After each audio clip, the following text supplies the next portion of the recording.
할렐루야. 오늘은 성령 강림 주일입니다.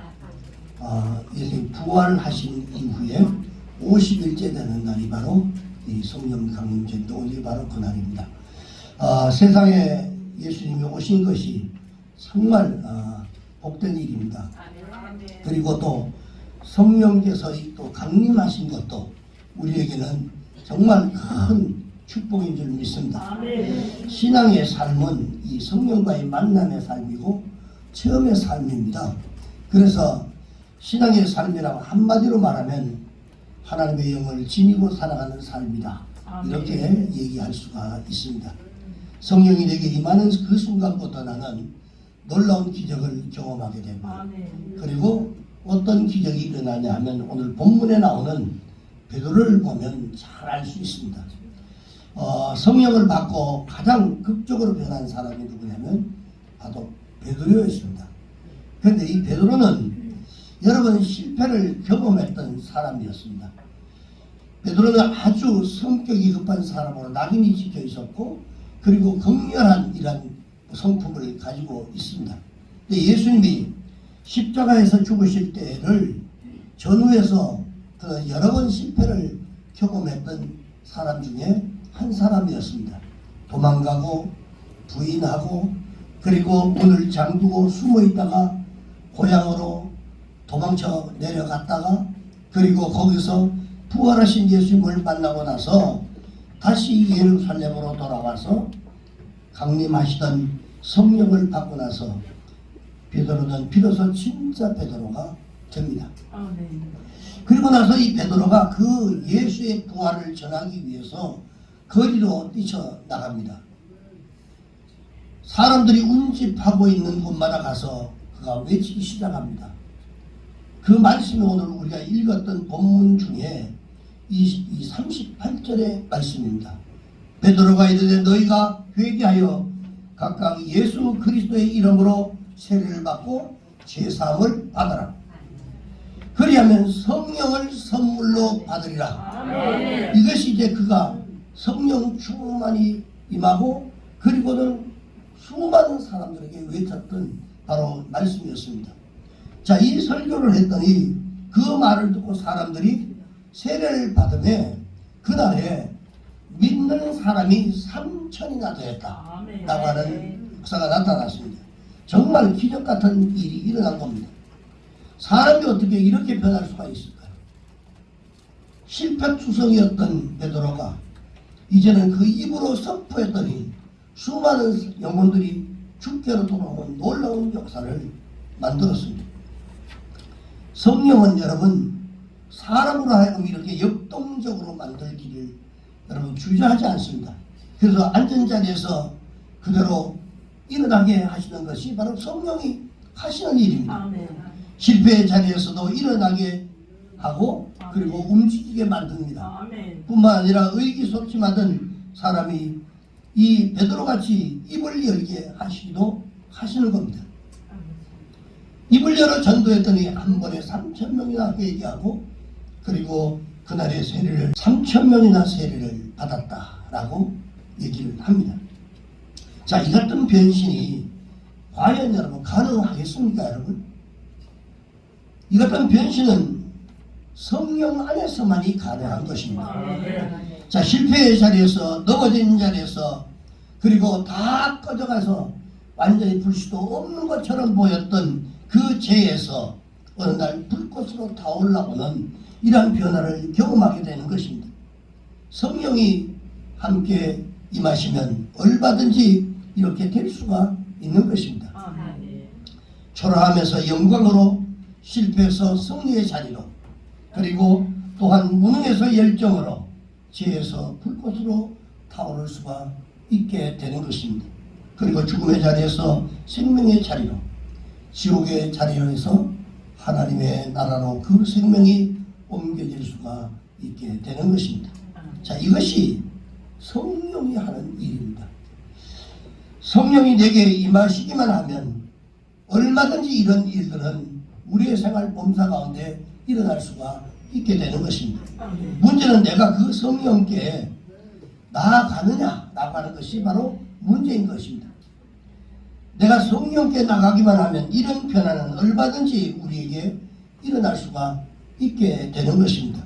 그래서 성령은 몇 가지 이 독특한 일들을 하시는 영입니다. 그것은 첫 번째는 인도하시는 영입니다. 인도하시는 영. 우리의 삶과 생각과 판단을 인도하시고 우리가 걸어가는 이 걸음을 인도해 주시기도 합니다. 근데 우리의 인생을 인도하시고 갈 길을 안내하시고 할 일을 인도해 주시는 영이 바로 성령이 하는 일입니다. 여러분들이 지나온 과거를 한번 돌아보십시오. 돌아보면 내 인생 모두를 성령께서 인도하셨다라고 하는 사실을 여러분 다 알게 될 것입니다. 좀 깊은 이런 신앙적인 안목을 가지고 나의 과거의 삶을 되돌아보면 참으로 신비할 정도로 오묘하게 하나님의 영이 나를 여기까지 인도하셨다는 사실을 여러분 모두가 다 느낄 수 있는 것입니다. 그래서 하나님의 영은 인도하시는 영이시고 그리고 안내하시는 영이시다라고 말할 수 있습니다. 우리를 인도하시되 선한 길로 인도해 주시고 온전한 길로 인도해 주시고 은혜의 길로 인도해 주시고 그리고 우리를 하나님의 영은 합력하여 모든 것을 유익하게 하시는 그런 영이신 줄 믿습니다. 우리는 이런 사실을 믿습니다. 그래서 오늘 불행한 일이 주어졌다 할지라도 결국에는 하나님이 모든 것이 합력하여 선을 이루게 해주시고 유익한 길로 우리를 인도할 것을 믿고 그 불행한 자리에서도 하나님의 구원의 섭리를 믿고 기다리는 것입니다. 왜냐하면 오늘 우리는 하나님의 인도하심을 믿고 섭리하심을 믿기 때문에 그렇습니다. 그 다음에 두 번째는 눈을 뜨게 하시는 영이십니다. 영적 세계는 육신의 눈으로 볼 수 있는 세계가 아닙니다. 여러분 육의 눈은 지극히 적당한 거리에 있는 것만 바라볼 수가 있게 되는 것입니다. 좀 멀어도 깊은 곳도 너무 밝아도 우리가 볼 수가 없습니다. 이것은 육신의 눈이 한계입니다. 하물며 이 육신의 눈을 가지고 영적인 세계를 본다라고 하는 것은 불가능한 것입니다. 그런데 성령은 우리의 육신의 눈으로 하여금 영적인 세계를 바라볼 수 있도록 눈을 뜨게 만들어 주신다라고 하는 겁니다. 그래서 이 육신의 눈으로 하여금 하나님의 나라를 볼 수 있게 하고 또 부활을 믿게 하고 십자가의 은혜를 보고 알게 하시는 것입니다. 이것이 성령이 하시는 바로 신비한 일인 줄 믿습니다. 여러분 우리가 어떻게 보지도 않았던 예수를 어떻게 믿습니까? 성령이 하시는 것입니다. 그런데 우리는 참 다행스럽게도 이 영적인 눈이 뜨여져서 하나님의 나라를 소망하고 그리고 부활을 믿고 십자가의 은혜를 깨달아 알고 살아가는 이 은혜를 우리 모두가 다 입었습니다. 알고 보면 이 은혜가 얼마나 소중한 은혜인지 모릅니다. 여러분 이것이 영적인 눈이 뜨여지는 바로 축복인 줄 믿으시기 바랍니다. 믿으신다면 여러분 영적인 눈이 뜨여진 것입니다. 베드로의 일행이 예수님이 부활하시기 전까지만 해도요 그 눈이 뜨여지지 않아 가지고요 그리고 실수를 연발을 했습니다. 우리가 눈이 뜨여지지 않으면 믿고 중심 있게 살아갈 이러한 권위를 절대로 발견할 수가 없습니다. 도마가 가룟 유다가 눈이 뜨여지지 않았기 때문에 그 깊이 감추어져 있는 것을 여러분 어떻게 보고 믿을 수가 있었겠습니까? 보지 못하면 우리가 여러분 구체적인 신앙의 길을 가기가 참으로 어렵습니다. 그러니까 우리가 신앙생활 해도요 우리가 이게 눈이 뜨여져야 됩니다. 그래야만 믿어지고 그래야만 열심으로 하나님을 섬길 수 있죠. 제가 교회 왔다 갔다 한다고 그게 내 눈이 아직까지 덜 뜨여진 겁니다. 우리가 영적인 눈이 뜨여지면 이 모든 사실이 세상 사람들 믿어지지 않던 것들이 믿어지는 역사가 나타나게 되는 것입니다. 그래서 우리가 성령의 은혜를 우리가 충만히 입어야 하는 것입니다. 보지 못하면 구체적인 신앙의 길을 절대로 갈 수가 없습니다. 그래서 눈이 뜨여지지 않는다는 것은요 참으로 미숙한 일이죠. 우리 신앙생활에도 이런 것들을 제대로 볼 수 없는 신앙은 힘이 없습니다. 그래서 미숙한 신앙이라고 말할 수가 있는데 여러분 지식의 눈이 뜨이질 않으면 보여줘도 알 수가 없는 것입니다. 그래서 여러분 감각이 발달되지 못한 사람은 손에 뭔가를 쥐어줘도 그것이 뭔지를 알지를 못합니다. 제자들이 아직 영적인 눈이 뜨이기 전이기 때문에 변화산에서 다 보여줬습니다. 주님이. 그런데도 그것을 보고도 믿지를 못했습니다. 내일 십자가에서 죽으면 3일 후에 살아난다는 사실을 보여주었는데도, 그리고 부활한다는 사실도 여러 차례 말해줬지만 제자들은 그 말이 무슨 말인지, 무슨 뜻인지, 무슨 의미인지를 알지를 못했습니다. 우리의 영적인 것들이 열리지 않으면 아무리 말씀을 통해서 하나님의 축복을 선포하고 그리고 하나님의 놀라운 기적을 선포하고 역사를 말해도 이게 믿어지지 않습니다. 자, 이렇게 눈이 뜨인다는 것이 정말 중요한 일인데, 다행스럽게도 성령이 오셔서 이 눈을 우리 모두에게 다 뜨게 해주셨다라고 하는 것입니다. 이게 우리가 하나님 앞에 감사할 조건입니다. 그래서 우리들이 지금 천국을 믿고 부활을 믿고 십자가를 믿고 그리고 구속을 믿고 성령의 역사하심을 믿는 것입니다. 자, 이렇게 영적인 세계를 보는 눈을 뜨게 되면 믿음의 세계도 깊어지지만 동시에 생각도 여러분 변화를 받게 됩니다. 모든 것이 생각 자체가 바꿔버립니다. 그래서 우리가 믿음이 있다라고 하는 것은요, 성령의 충만함을 입으면 바라보는 것, 생각하는 것, 이런 것들이 다 완전히 달라져 버립니다. 그래서 이렇게 여러분 영적인 세계를 보는 눈을 만약에 우리가 띄어지면 믿음의 세계도 깊어지지만 우리의 생각에 변화도 온다라고 하는 사실. 생각이 어떻게 변하는가 하면 매사를 긍정적으로, 희망적으로, 소망적으로 이렇게 판단하도록 전부 다 변화가 되어버립니다. 그러니까 우리가요, 영적인 눈이 안 되지만 불평하고 원망하고 그리고 부정적인 생각이 들어오고 그렇지만 여러분 영적인 눈이 뜨여지면 모든 게 다 소망적으로, 지금 현재 우리의 삶이 힘들고 어렵다 할지라도 이것은 하나님 나를 훈련시키고 나를 축복해 주시려고 훈련시키고 계시는구나라고 생각이 바뀌는 것입니다. 그래서 여러분 우리는 영적인 눈이 뜨여져야 됩니다. 그래서 매사를 긍정적으로, 소망적으로, 희망적으로 생각하고 판단하고 느끼고 살아가게 될 수 있습니다. 자, 이것이 여러분 우리에게는 복이고 은혜인 줄 믿습니다. 자, 이런 판단, 소망, 생각은 옆에 있는 사람에게 또 주변에 있는 이런 사람, 환경의 질에 영향을 미친다는 겁니다. 이런 생각들은 계속 전염이 되게 됩니다. 그래서 우리가 성령 충만한 사람 옆에 있으면 충만하지 않던 사람이 성령 충만으로 변화되는 것과 똑같은 이치입니다. 이것은 실제로 주변에 이러한 사람들이 있으면 이 주변을 쇄신시키고 그리고 그곳에 함께 있는 사람들에게 영향을 미치게 되고 삶을 실제로 소망적으로 이끌어간다는 사실을 우리에게 가르쳐 줍니다.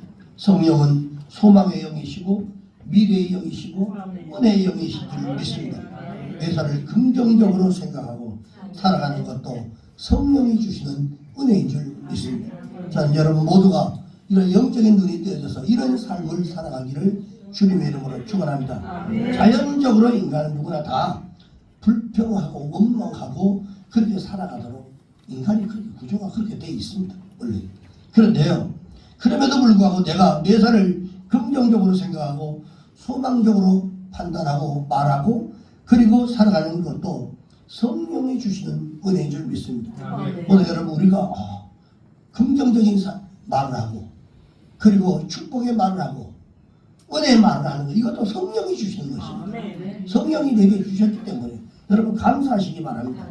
내 힘으로 할 수가 있는 게 아닙니다. 그래서 그렇게 매사를 소망적으로 생각하고 살아갈 때에 성령께서는 우리의 환경을 또한 소망적인 이런 환경으로 바꾸어 주시는 줄 믿습니다. 그래서 우리가 생각하고 말하고 행하는 것이 여러분 긍정적으로 믿음으로 하라고 하는 말이 결국은 그 생각과 그런 믿음이 곧 자신의 환경을 그렇게 바꿔놓기 때문에 그렇습니다. 왜? 하나님이 그렇게 바꿔주시기 때문에 그렇습니다. 성령은 내 안에 이런 상태를 쇄신시키는 그런 영이십니다. 그래서 때로는 감격하게 하시고 감동하게 하시고 때로는 나를 변화시키는 것입니다. 요한 웨슬레가 1738년 5월 24일 저녁에 이 루터가 쓴 로마서 주석을 다 읽습니다. 읽다가 그때 마음속의 깊은 곳에서 뜨거운 벅찬 감격이 일어나게 됐습니다. 그러다가 밤 9시 15분경에 이러자 마음이 막 뜨거워지기 시작했대요. 네, 그게 기록에 거의 돼 있습니다. 그게 이 뜨거워지기 시작하더니 마침내 마음속에 모든 정욕과 죄가 싹 물러가는 것을 자기 자신이 느꼈대요. 우리가 성령이 강하게 임하면 내 안에 잘못된 것들, 악한 것들 때로는 우리 속에 있는 모든 질병도 뭔가 빠져나가는 듯한 그 사실은요. 목소리가 지난 주 같았으면 굉장히 목소리가 막 지난 한 주간 동안 제가 제일 기도를 많이 했던 게 하나님 정상적인 목소리라도 작정방 기도에 부르짖고 기도하고 찬양하다 보면 목이 가는데 그것 때문에 제가 기도를 너무 많이 했습니다.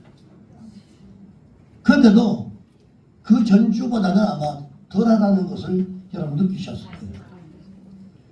오후 찬양 예배도 찬양이 내가 최선을 다해서 목 아프다고 좀 조심해야지 이게 아니라 터지면 터지고 죽으면 죽으리라 그리고 찬양을 내가 마음껏 했어요.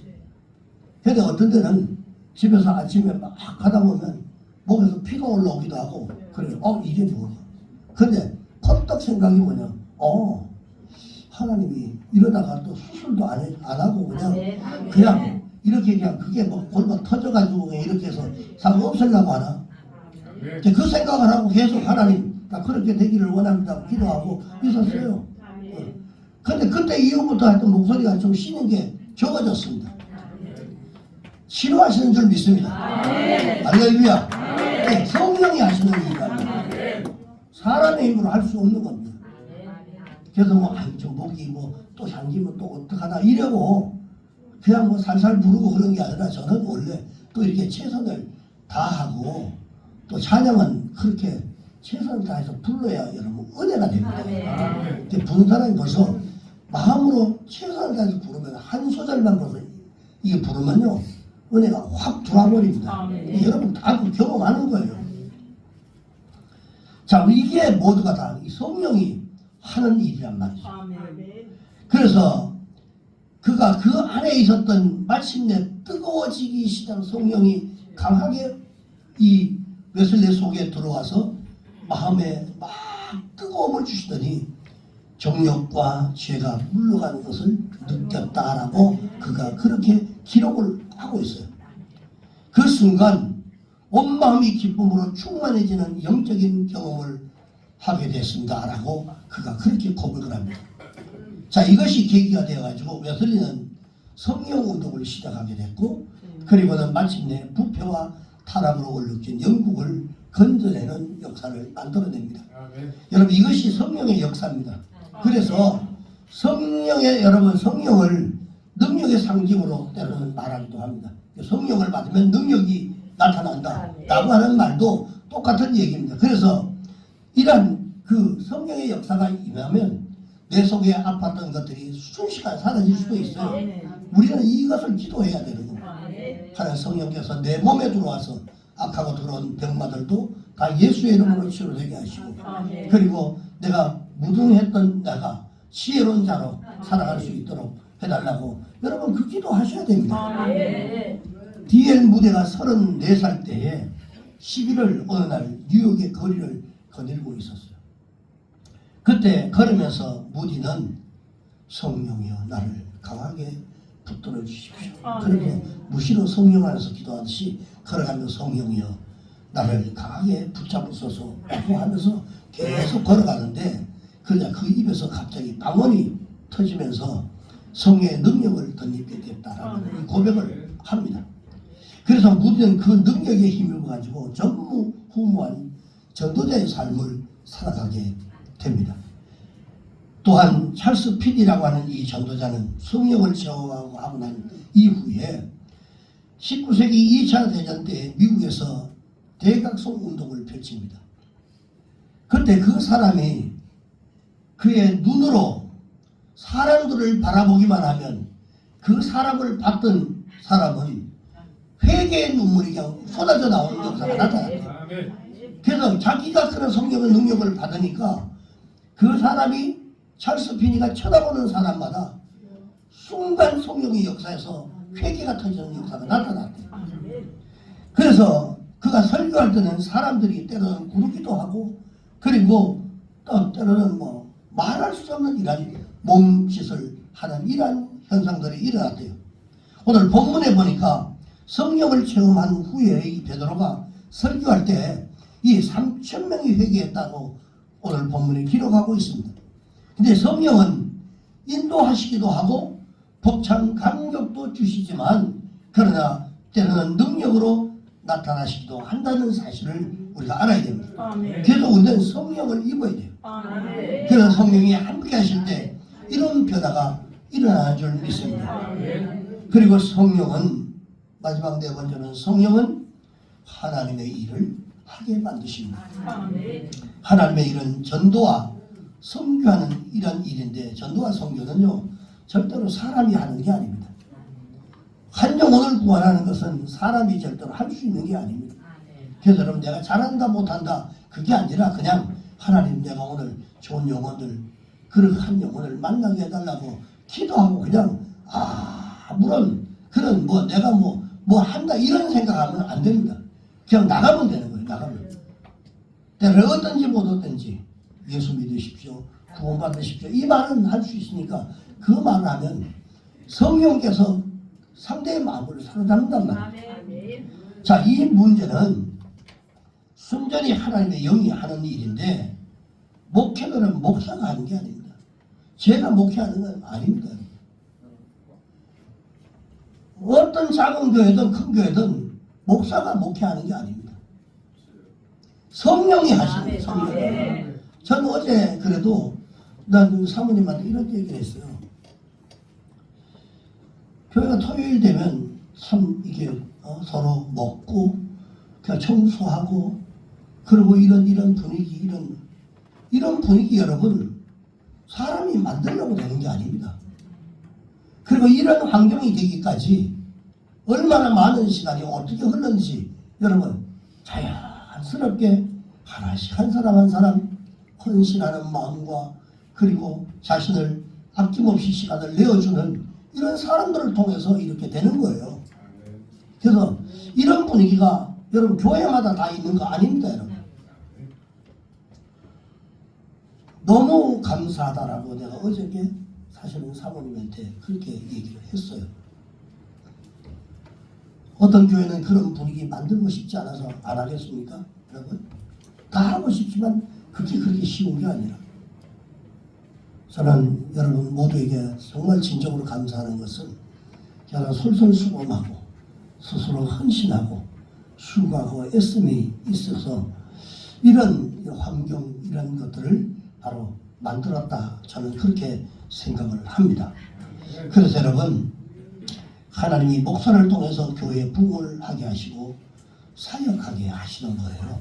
그래서 이 선교와 전도는 하나님의 성령이 반드시 함께 해야만 이루어지는 일이다 라고 하는 겁니다. 그리고 전도와 선교는 성령과 함께 동역하고 묘사를 함께 해야 비로소 열매를 맺을 수 있게 된다라고 하는 것입니다. 사도행전 8장 29절에 보니까 에디오피아 내시에게 전도하라고 하나님의 영이 빌립에게 명령했다는 말씀이 있습니다. 그리고 사도행전 16장 6절에 보면 사도 바울로 하여금 아시아에서 전도하지 못하도록 막으셨다라고 하는 말씀이 있습니다. 전도와 선교는 순전히 하나님의 영이 사람을 통해서 하시는 일들인 것을 우리가 알아야 됩니다. 그래서 뭐 잘했다 못했다 이게 아니라 나는 그냥 순종만 하고 최선만 다하는 것입니다. 자, 성령은 이렇게 인도하시고 안내하시고 능력도 주시고 전도도 하게 해 주신다라고 하는. 자, 이렇게 되기 위해서는 몇 가지 할 일이 있습니다. 이게 뭐냐면 첫째는 성령의 주도권을 인정하는 것입니다. 이게 인정하지 않으면 성령이 역사하지 않는단 말이에요. 성령은 움직이는 영이십니다. 삶을 이끄시는 역동적인 영이십니다.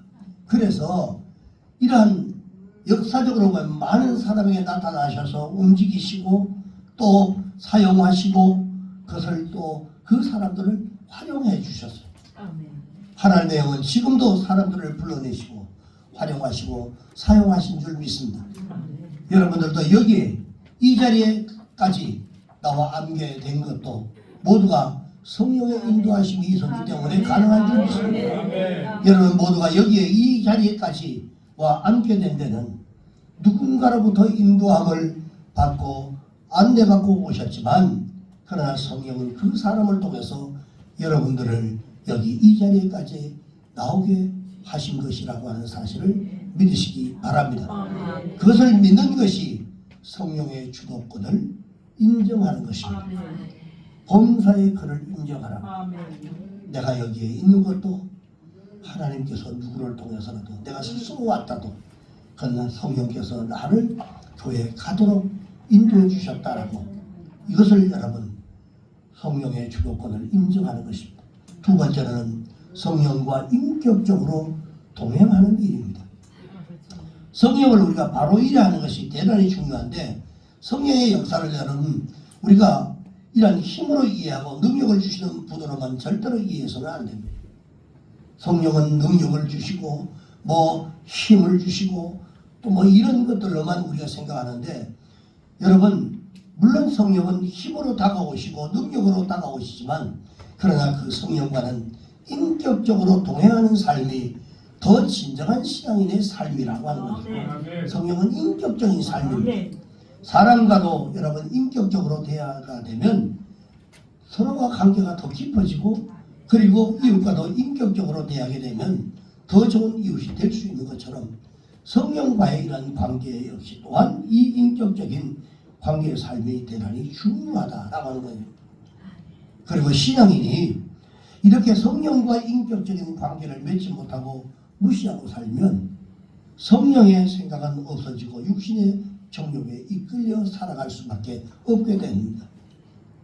여러분, 저는 성령이 내 마음속에 계속 가야 되겠네. 아니면 뭐 이런 감동을 주시네. 만약에 여러분들 이런 감동을 주시면 그대로 여러분 순종하시고 내게 불리한 조건이 있고 그리고 내가 불리하도 여러분 그냥 아멘으로 받아들이시길 바랍니다. 이게 여러분 성격과 인격적으로 교통하는 것입니다. 그리고 우리가 이 육신의 정욕으로 이끌고 살지 말아야 되는데 사람들이 인간적인 욕망에 집착하게 되고요. 내 뜻을 이루고 그리고 이루려고 몸부림치게 되는 이러한 일들이 성령과의 인격적인 관계가 자꾸 멀어지면 자꾸 그렇게 변해버립니다. 그래서 갈라디아서 5장 16절 말씀해 보니까 이런 삶을 이렇게 설명을 하고 있습니다. 우리 같이 한번 읽어보겠습니다. 시작. 내가 이르노니 너희는 성령을 따라 행하라. 육체의 소욕은 성령을 거스르고 성령은 육체를 거스르나니 이 둘이 서로 대적함으로 너희가 원하는 것을 하지 못하게 하려 함이니라. 성령은 육체를 거스르나니 이 둘이 서로 대적함으로 너희가 원하는 것을 하지 못하게 한다라고. 만약에 우리가 이렇게 하지 않으면요 육신의 열매였던 바로 우상숭배 그리고 또 술수, 원수 맺는 것, 분쟁, 시기, 분냄 그리고 당지는 것, 이단, 투기, 술 취함과 방탕함 자 이런 것들을 얻게 될 수밖에 없다라고 그 이후에 그렇게 말씀을 하고 있습니다.